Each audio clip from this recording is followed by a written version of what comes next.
Les scientifiques étudient cela depuis des années. Souvenez-vous, en 2010, naissait notamment la mission d'expédition 7e continent. Aujourd'hui, 80 chercheurs et 13 laboratoires en sont partenaires.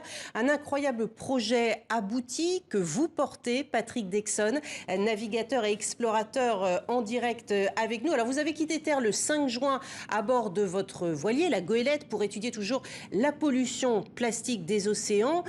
Où vous situez-vous aujourd'hui, à l'heure où on se parle, et puis surtout avec quel objectif ? Oui, alors actuellement, je vous parle depuis Gibraltar, puisque la mission Alboran se veut être une mission qui va nous faire avancer sur la recherche entre les échanges de l'Atlantique et la Méditerranée. Donc on est à Gibraltar, voilà. Donc les échanges entre l'Atlantique et la Méditerranée, ça veut dire quoi? C'est un point d'intersection où il y a des éléments essentiels pour vous, pour avancer dans cette recherche sur la dérive des plastiques, sur voilà, qu'est-ce que vous apporte ce point précis de géographie? Oui, alors vous savez, la Méditerranée, malheureusement, fait partie des mers les plus polluées au monde. Et donc, on a besoin de savoir ce que devient ce plastique en Méditerranée. Oui, alors ça fait 10 ans qu'on fait de la recherche, mais 10 ans de recherche, c'est rien. On a encore besoin de beaucoup d'années pour comprendre un petit peu tout ce qui se passe avec ce plastique dans les océans. Et c'est un peu la mission Alboran. On sait que les nanoplastiques se trouvent aussi dans l'océan et peuvent éventuellement s'évaporer de l'océan. Tout ça, ça reste à prouver. Et c'est un peu le but de notre mission, c'est comprendre ce cycle du plastique dans les océans pour enfin essayer de mettre des vraies solutions en place. Mais quels sont les nouveaux éléments dont vous disposez aujourd'hui que vous n'aviez pas avant le début de toutes ces missions scientifiques que vous menez? Alors, on sait qu'on retrouve des nanoplastiques dans l'atmosphère. Maintenant, elles viennent d'où? Elles peuvent effectivement venir des continents, mais elles peuvent venir aussi de l'évaporation de l'océan. Et c'est ce qu'on essaye de démontrer. Et ces nanoplastiques, c'est très compliqué à analyser, hein. Et donc, pour essayer de trouver l'origine de ces nanoparticules, on a besoin de comprendre ce qui se passe en Atlantique et comprendre ce qui se passe en Méditerranée pour essayer de trouver les origines de ces nanoplastiques. Patrick Dexon, l'ONU vient de lancer la décennie Océan pour les sciences océaniques 2021-2031. Vous accompagnez, j'imagine, ce genre d'initiative?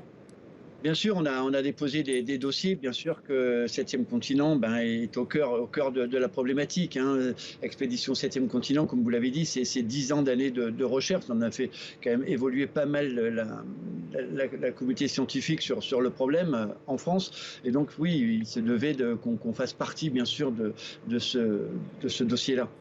Alors on parle de 7e continent, c'est le nom de votre ONG, vous l'avez dit. Cela donne l'impression qu'on peut marcher dessus, en gros, hein. C'est une question un petit peu naïve, mais il ne s'agit pas d'un 7e continent, c'est en fait une zone d'accumulation de nanoparticules au sein des océans, c'est ça? Oui, alors cette image de 7e continent a été beaucoup médiatisée, et tant mieux, parce que ça a permis au moins de Ça toucher parle. un large public. Maintenant, la réalité, elle est tout autre, hein. Ce sont essentiellement des microparticules de plastique. Et donc, c'est vrai que ça peut être trompeur quand on a des projets de bateaux qui veulent nettoyer les océans. Maintenant, c'est pas possible. On peut pas nettoyer les océans parce que Vous pensez au navire Le Manta, par exemple? non, enfin, à tous les projets qui coûtent extrêmement cher et qui vont pas solutionner la problématique de la plastification des océans. Les solutions, elles sont à terre, et c'est pour ça que nous aussi, Expédition 7e continent, on mène des opérations de sensibilisation et de pédagogie, justement pour informer le grand public qui sont acteurs de ces solutions, en mettant en place le tri, le recyclage. Et c'est comme ça qu'on va sauver les océans. C'est pas en construisant un bateau qui va nettoyer les océans. Ça, c'est pas possible. En 10 ans de mission dans les gyres océaniques, on n'a jamais trouvé une île de plastique. Merci beaucoup Patrick Dexon d'avoir été avec nous en direct depuis votre bateau scientifique.